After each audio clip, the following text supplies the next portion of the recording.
Good morning dear students. आप सभी को नववर्ष 2021 की हार्दिक शुभकामनाएं।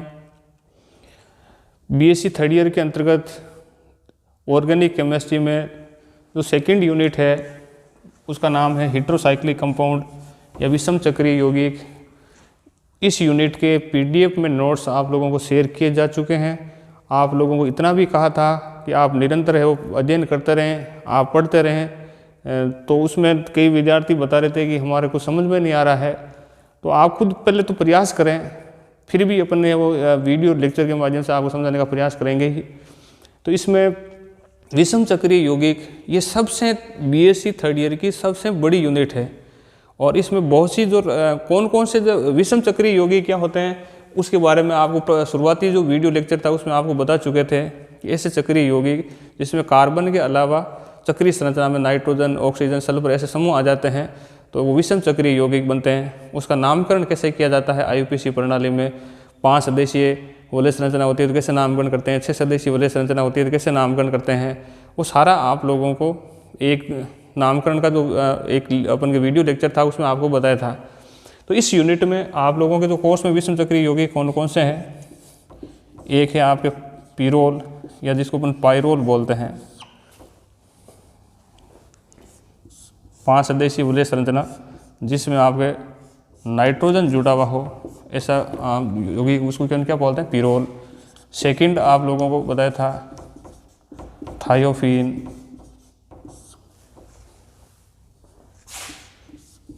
थायोपीन के अंतर्गत क्या होता है 5 सदस्यीय वलय संरचना होती है और ऐसा हेटेरोसाइक्लिक कंपाउंड थायोपीन कहलाता है।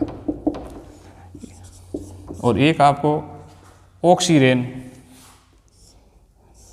टाइप की जो वलय संरचना होती है उसको बोलते हैं फ्यूरेन। तो एक तो आपके कोर्स में क्या है पीरोल, एक आपके कोर्स में थायोपीन, एक आपके कोर्स के अंतर्गत है फ्यूरेन। ये 5 सदस्यीय वलय संरचना में तो ये 3 कंपाउंड आप लोगों के कोर्स में है और 6 सदस्यीय वलय संरचना में आप लोगों के कोर्स में है पिरिडीन, जिसकी जो संरचना होती है इस तरह की होती है।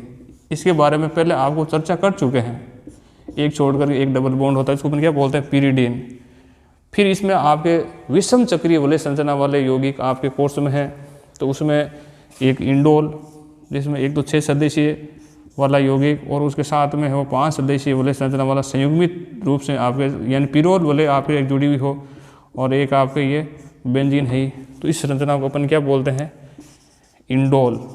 तो इंडोल भी आपके कोर्स में है, उसके बारे में भी आगे अपन चर्चा करेंगे। एक आपके बेंजीन वलय और साथ में है वो पिरिडीन वलय आपके जुड़ी हुई हो विषम चक्रीय, ऐसा जो हेटेरोसाइक्लिक जो कंपाउंड होता है उसको क्विनोलिन कहते हैं। तो ये क्विनोलिन भी आपके कोर्स में है और ये नाइट्रोजन है वो आपके 2 स्थिति में हो, एक ऐसा भी कंपाउंड आपके कोर्स में होगा जिसको अपन बोलते हैं आइसोक्विनोलिन। तो विषम चक्रीय यौगिक में सेकंड यूनिट जो ऑर्गेनिक केमिस्ट्री आपके कोर्स में क्या है पीरोल, थायोपीन, फ्यूरेन, पिरिडीन, इंडोल, क्विनोलिन, उसको इससे पहले वाला ये नाइट्रोजन यहाँ जुड़ा हुआ हो और इसको बोलते हैं आइसोक्विनोलिन। तो इतने आपके हेटेरोसाइक्लिक कंपाउंड कोर्स में है। तो इससे संबंधित जो परीक्षाओं में जो प्रश्न आते हैं कई बेसिक कंसेप्ट भी आते हैं, कुछ अम्लीयता का क्रम का भी आपके पूछ सकते हैं, उसके स्थायित्व का क्रम का भी आपके प्रश्न पूछ सकते हैं। फिर इसकी रासायनिक अभिक्रियाएं वो तो उसके क्वेश्चन आते ही आते हैं, उसके बारे में भी अपन चर्चा करेंगे। अब किसी भी क्रियात्मक समूह का अपन अध्ययन करते हैं तो उसमें आप लोगों को जानकारी है कि 3 चीज़ें अपन देखते हैं। सबसे पहले उसमें आपको उसको बनाने की विधियाँ, विरचन की विधियाँ, फिर उसके बाद में अपन पढ़ते हैं भौतिक गुणधर्म, फिर उसके पढ़ते हैं अपन रासायनिक गुणधर्म। तो ऐसे बारी बारी से सभी कंपाउंडों के बारे में अपन चर्चा करेंगे। सबसे पहले अपन किसके बारे में चर्चा कर रहे हैं पीरोल या पाइरोल। ऐसा 5 सदस्यीय वलय संरचना वाला यौगिक ये अभी किसकी संरचना है पीरोल की संरचना है। दैनिक जीवन में जो पीरोल है इसका कहाँ उपयोग है या कहाँ पाया जाता है, तो जैसे आपके हीमोग्लोबिन जो होता है, हीमोग्लोबिन खून में जो पाया जाता है वर्णक जो है हीमोग्लोबिन, हीमोग्लोबिन की जटिल संरचना होती है उसमें आपके कौन सा वलय पाया जाता है पीरोल वलय पाया जाता है। क्लोरोफिल के अंतर्गत भी आपके पिरोल वलय पाया जाता है। विटामिन B12 के अंतर्गत भी आपके पिरोल वलय आपके पाई जाती है। तो दैनिक जीवन में कहाँ कहाँ पिरोल होता है वो भी आपको बताया। फिर इसके बाद में अपन इस पिरोल के बनाने की विधियाँ, भौतिक गुणधर्म, रासायनिक गुणधर्म, वो सारा इसकी अनुनादी संरचनाएं, वो सारा अपने वो पढ़ेंगे। तो आज का अपन का जो वीडियो लेक्चर है वो मेनली किस पर फोकस रहेगा, पाइरोल या पिरोल पर आपके रहेगा। इसका IUPAC प्रणाली में नामकरण कैसे किया जाता है वो उससे पहले की जो वीडियो सीरीज थी उसमें आपको बता चुके हैं कि जो 5 सदस्यीय वलय संरचना होती है तो उसमें ओल है वो पीछे लगाया जाता है, और पीछे वो लगाते हैं उसको अपन क्या बोलते हैं, अनुलग्न। अनुलग्न हमेशा ओल लगेगा जब 5 सदस्यीय वलय संरचना होगी। और पूर्व लगन जो वो किस हिसाब से लगता है, उसमें विषम चक्रीय यौगिक में आपकी नाइट्रोजन है, एक ऑक्सीजन है, उस हिसाब से नाइट्रोजन या जुड़ा हुआ है तो उसमें क्या लगेगा, एजा, और उसमें अनुलग्न एजाओल। तो इसको अपन क्या बोलते हैं IUPAC प्रणाली में, इसका क्या नाम होगा, एजोल। पिरिडीन होता है तो एजीन, ऑक्सीजन जुड़ा हुआ होगा तो ऑक्सोल, थायोल। इस तरीके से है वो IUPAC प्रणाली में नामकरण किए जाते हैं, जो आपको पहले बता चुके हैं। तो आप उस वीडियो को एक बार वापस आप देखेंगे और पढ़ेंगे तो मेरे हिसाब से आपके समझ में आ जाएगी। तो पिरिडीन का IUPAC प्रणाली में क्या नाम होता है, एजोल। अब आज जो अपन पढ़ेंगे सबसे पहले इसके बनाने की विधियाँ, पिरिडीन के विरचन की विधियाँ, सॉरी पिरोल। पिरिडीन तो इसके बाद में अपने लेंगे, पहले पिरोल का पढ़ेंगे, फिर थायोपीन का पढ़ेंगे, फिर फ्यूरेन का पढ़ेंगे, फिर अपन पिरिडीन के बारे में चर्चा करेंगे। तो पिरोल का जो सबसे पहले अपन क्या पढ़ेंगे, इसके बनाने की विधियाँ, विरचन की विधियाँ। पिरोल के बनाने की बहुत सी विधियाँ हैं, उसमें जो महत्वपूर्ण विधियाँ हैं उसमें आपको पूरा समझाने का प्रयास करेंगे। 5-6 प्रकार की है, उसमें से दो तीन नेम रिएक्शन है, उसमें अपन ज़्यादा चर्चा करेंगे। नोर पिरोल संश्लेषण या पोल नोर संश्लेषण, नोर पिरोल संश्लेषण, हैंस पिरोल संश्लेषण, सारी आपकी ऐसी अभिक्रियाओं के बारे में है वो अपने वो चर्चा करेंगे। तो सबसे पहले अपन नोर पिरोल संश्लेषण, हैंस पिरोल संश्लेषण, फिर है वो पोल नोर संश्लेषण, ऐसे बारी बारी से अपन वो चर्चा करेंगे। तो आज का जो अपन का वीडियो लेक्चर है वो किस पर रहेगा, नोर पिरोल संश्लेषण पर। पिरोल के बनाने की महत्वपूर्ण विधि है वो है नोर पिरोल संश्लेषण।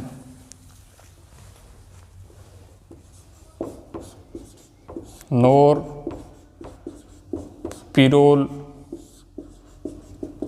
संश्लेषण, इस विधि में पिरोल के व्युत्पन्नों का निर्माण होता है, पिरोल डेरिवेटिव्स का निर्माण होता है। इस नोर पिरोल संश्लेषण के द्वारा जो पिरोल डेरिवेटिव का निर्माण कैसे होता है, किन कंपाउंडों के द्वारा होता है, तो वो होता है एक तो बीटा एमिनो कीटो एस्टर, बीटा एमिनो, आपको ऐसे याद रखना, बीटा एमिनो कीटो एस्टर। ये कंपाउंड तो क्या होगा, बीटा एमिनो कीटो एस्टर। क्या होता है वो भी वो समझेंगे। और सेकंड होता है एसिटिक एस्टर या एथिल एसिटोएसीटेट, एसिटिक एस्टर। इन दो कंपाउंडों की आपस में क्रिया के द्वारा है वो पिरोल डेरिवेटिव्स का निर्माण होता है। बीटा एमिनो कीटो एस्टर की क्रिया एसिटो एसिटिक एस्टर से एथिल एसीटेट की उपस्थिति में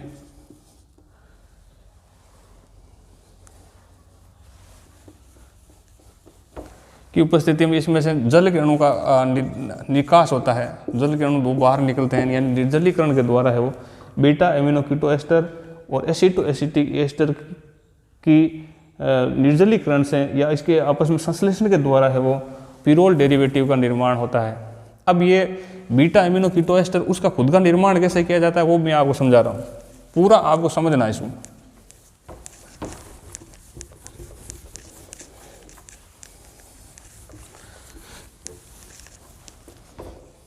ये है एसिटोएसिटिक एस्टर CH3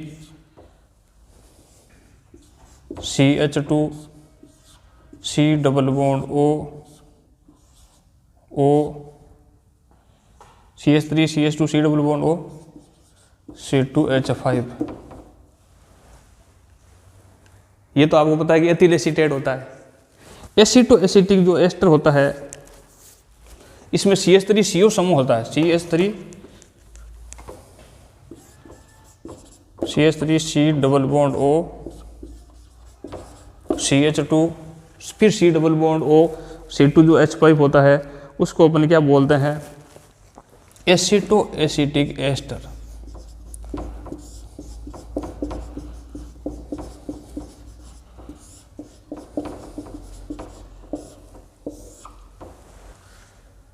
ये सक्रिय मेथिलीन समूह वाला यौगिक है। CH2 यानी मेथिलीन समूह के दोनों साइड में सक्रिय समूह जुड़े होते हैं, तो ऐसा एक मेलोनिक एस्टर होता है, एक एसिटोएसिटिक एस्टर होता है। ये सेकेंड ईयर में आप लोगों के कोर्स में थे।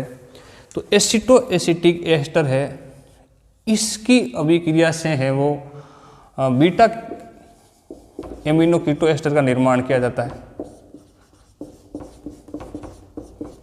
पहले आप ये समझें कि इससे बीटा एमिनो एस्टर का निर्माण कैसे किया जाता है। इसकी अभिक्रिया है वो, यानी एसिटोएसिटिक एस्टर की जो अभिक्रिया है वो नाइट्रस एसिड से क्रिया होती है। ये नाइट्रस एसिड का फॉर्मूला होता है HNO2 OH N double bond O। तो ऐसा जो नाइट्रिक एसिड जो होगा इसकी आपस में क्रिया होगी।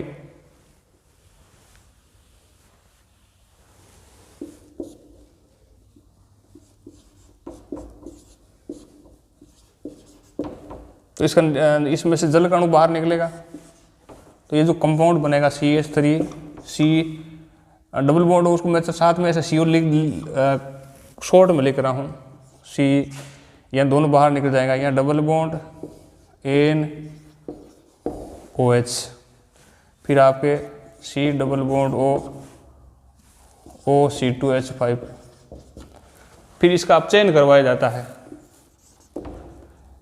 अपचयन करवाया जाएगा तो ये जो समूह है वो किस समूह में चेंज हो जाएगा, यहाँ भी है वो H जुड़ेगा और यहाँ आपके वो तो नाइट्रो समूह है वो आपके बाहर निकल जाएगा।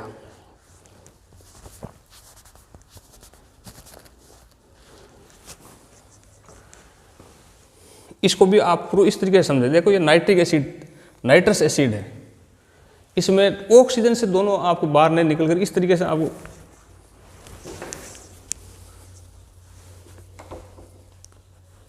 यहाँ जो CH2 है मैंने ऐसा लिखा, नाइट्रस एसिड को मैंने ऐसा लिखा OH N double bond O, nitrous acid का OH और इसका H, फिर इसमें से H2 बाहर निकलता है। तो यहाँ जो समूह जुड़ता है वो C एक रहेगा, यहाँ H तो है ही, फिर यहाँ होगा N double bond O। Nitroso compound में ऐसा चेंज होता है। फिर इसका अपचयन करवाएंगे तो यानी से इसमें 2H यहाँ जुड़ेंगे, 2H यहाँ जुड़ेंगे, 4H है वो आपके काम आएंगे। NaHG या किसकी उपस्थिति में अपचयन आपको करवाना चाहिए, कैसे लिथियम एल्यूमिनियम हाइड्राइड की उपस्थिति में कैसे आप अपचयन करवाओगे। तो इसमें जो ये जो ग्रुप है वो CH3 CO और यहाँ CH और यहाँ आपके कौन सा समूह जुड़ जाएगा NH2 C double bond O C2H5 या C डबल C2H5 कहते हैं। इसको अपन क्या बोलते हैं, बीटा एमिनो कीटो एस्टर। ये तो बीटा एमिनो कीटो एस्टर बनाया कैसे जाता है वो मैंने आपको समझाया। बाकी जो नॉर पिरोल संश्लेषण होता है तो एक तो कंपाउंड क्या होगा बीटा एमिनो कीटो एस्टर, और एक आपके कंपाउंड कौन सा होगा जो स्टार्टिंग में मैंने लिखा है एसिटोएसिटिक एस्टर। इन दोनों के संघनन से है वो किसका निर्माण होता है, पिरोल के वो है वो व्युत्पन्न यौगिकों का निर्माण होता है। कैसे होता है तो मैं आपको वो समझा रहा हूँ पूरा, यहाँ आप समझें। तो पहले ये चीज़ समझ में आ गई, बीटा एमिनो कीटो एस्टर का निर्माण किससे होता है, एसिटोएसिटिक एस्टर की क्रिया नाइट्रस एसिड से करवाएंगे, फिर उसका अपन अपचयन करवाएंगे तो बीटा एमिनो कीटो एस्टर का निर्माण होता है। तो जो बीटा एमिनो कीटो एस्टर होता है इसका जो कीटो रूप ले उसमें जो दोनों के अपन कौन सा रूप लेंगे, इनोल रूप लेंगे। ये भी एक समझने वाली बात है। एक तो होता है कीटो रूप, चला अवयवता के द्वारा वो किस में चेंज होता है, इनोल रूप में चेंज होता है, जिसमें किसका ट्रांसफर होता है, एक तो हाइड्रोजन का और एक आपके द्विबंध का ट्रांसफर होता है। जैसे मैं आपको इसी को समझा रहा हूँ, आप इसको समझे पहले।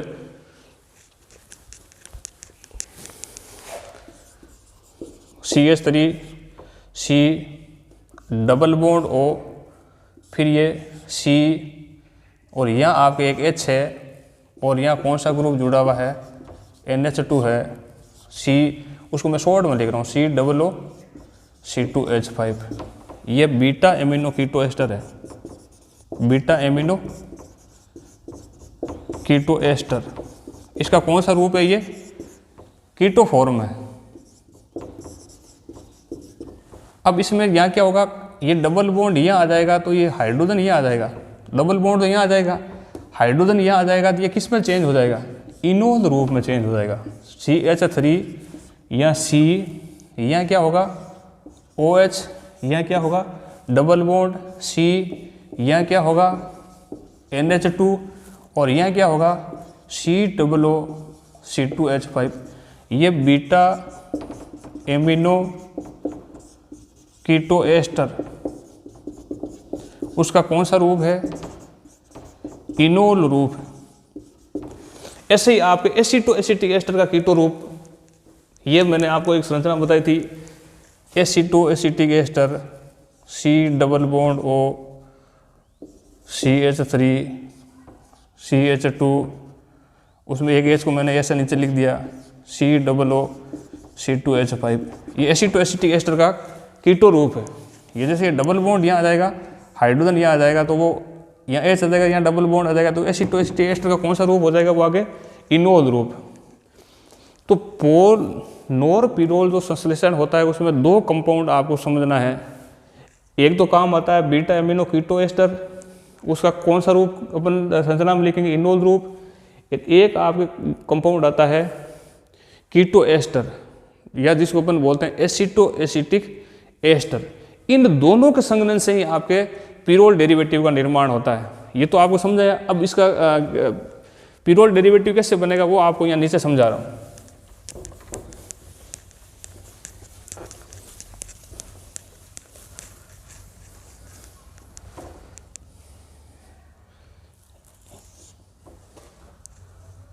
इसका जो इनोल रूप था C, यहाँ जैसे मैं यहाँ NH2 ग्रुप जो है इसका CH का, वो मैंने यहाँ लिखा है CH NH, और इसका आगे वाला जो कार्बन है C, और यहाँ मैं लिख रहा हूँ OH, ये H है वो यहाँ ट्रांसफर हो जाएगा और उस पर है वो यहाँ डबल बॉन्ड रहेगा। और जो ये जो संरचना आप लोगों को बता रहे थे डबल बॉन्ड है, ये हाइड्रोजन यहाँ आ जाएगा, डबल बॉन्ड यहाँ आ जाएगा तो ये डबल बॉन्ड है और ये आपके OH है। और यहाँ आपके कौन सा ग्रुप जुड़ा हुआ रहेगा, CH3, और एक CH पर कौन सा समूह जुड़ा रहेगा, COO C2H5, COO, या इसको पूरा ही लिख दो बोले C डबल बॉन्ड O, यहाँ है वो C2H5। ये जो मैंने पूरी संरचना बनाई है ये बीटा एमिनो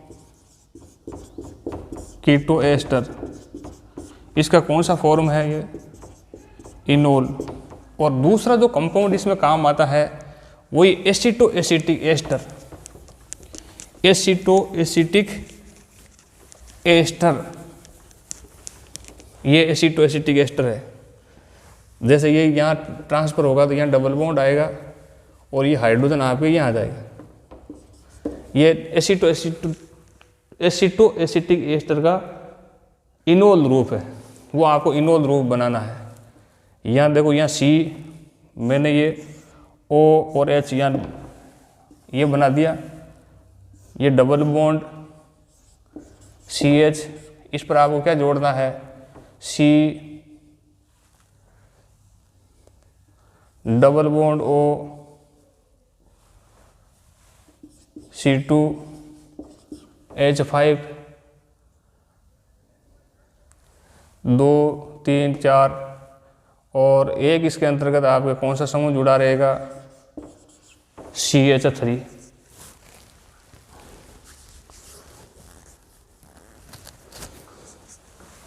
इस H को भी अपन है वो इस साइड में लिख दें। कार्बन की वैलेंसी ये 4 है, पूरी है, यहाँ है। तो इसमें से ये क्या है, एसिटिक एस्टर। इसका कौन सा फॉर्म है ये, इनोल फॉर्म।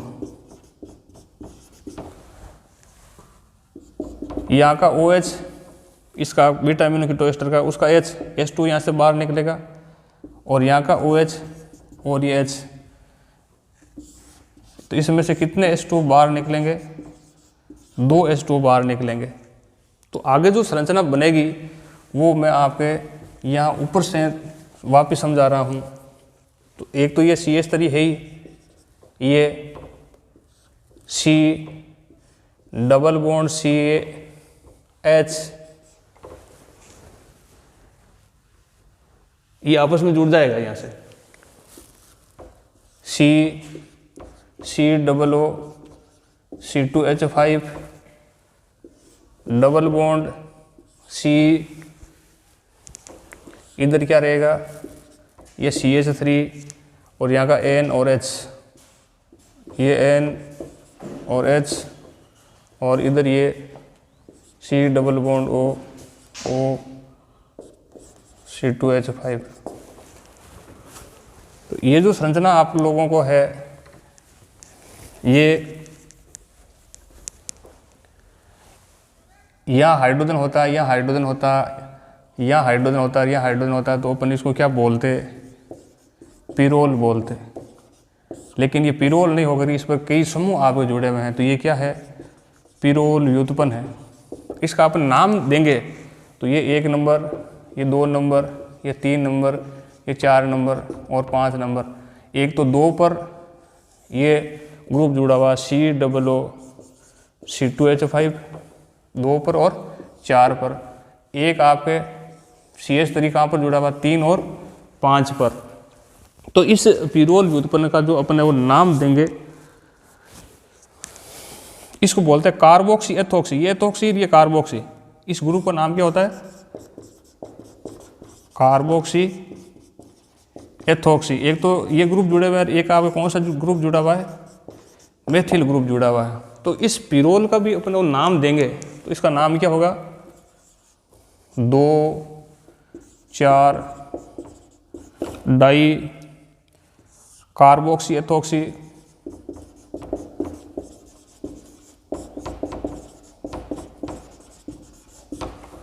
और मिथाइल कहाँ पर जुड़ा हुआ, 3 और 5 पर, 3 5 डाई मिथाइल या डाई मेथिल पिरोल। इस कंपाउंड का या इस पिरोल व्युत्पन्न का ये नाम होगा 2,4 di carboxy ethoxy 3,5 di methyl pyrrole. तो ये पिरोल बनाने की नॉर पिरोल संश्लेषण है।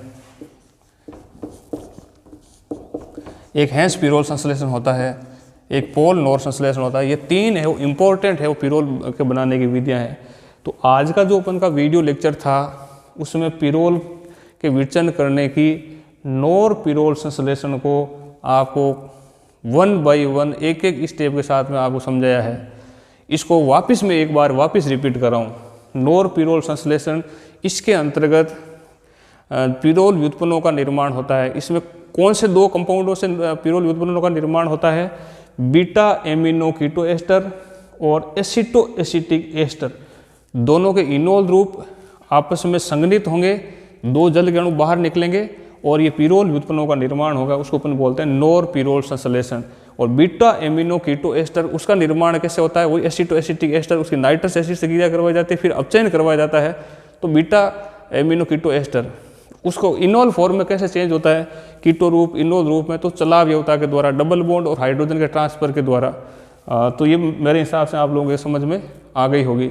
पिरोल के संश्लेषण की जो नेक्स्ट अपन वीडियो लेक्चर लेंगे तो उसमें बाकी जो विधियाँ हैं जिसमें पिरोल का संश्लेषण होता है वो आप लोगों को समझाने का प्रयास करेंगे। धन्यवाद।